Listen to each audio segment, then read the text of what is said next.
Governor DeSantis says a new law banning transgender females from playing on girls' sports teams will protect what he calls the fairness and integrity of women's sports. Critics, though, say it's discriminatory and unnecessary.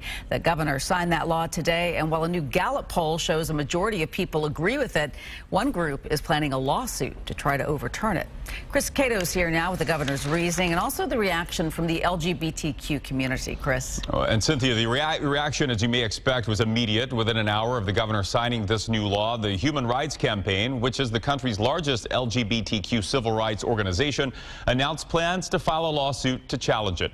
But the governor says this law is needed to protect the integrity of women and girls sports in Florida.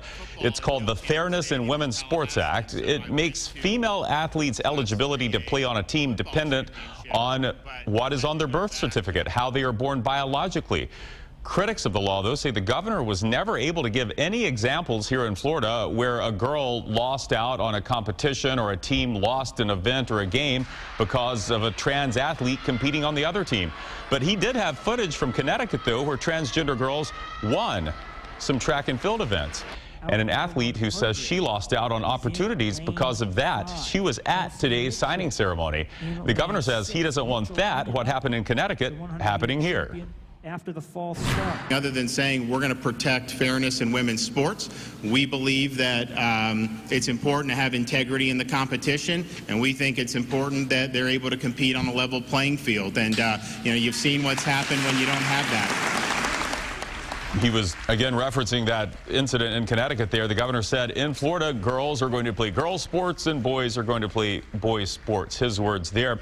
This law, though, comes on the same day that the city of St. Pete raised its pride flag to mark the start of Pride Month. And President Biden also issued a proclamation today designating June as LGBTQ Pride Month. The board president of St. Pete Pride, who is a transgender man, says the timing of the governor's bill signing was no accident.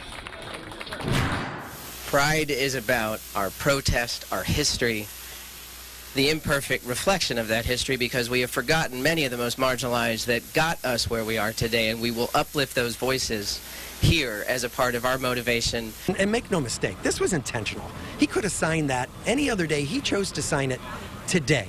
Everybody, great to be here. Now, when asked about the timing of his signing, the governor said he wasn't trying to send any kind of message other than that he intends to protect women's sports in Florida. Now, the NCAA, which oversees college sports, has said that it may move the locations of some events from states that pass transgender athlete bans.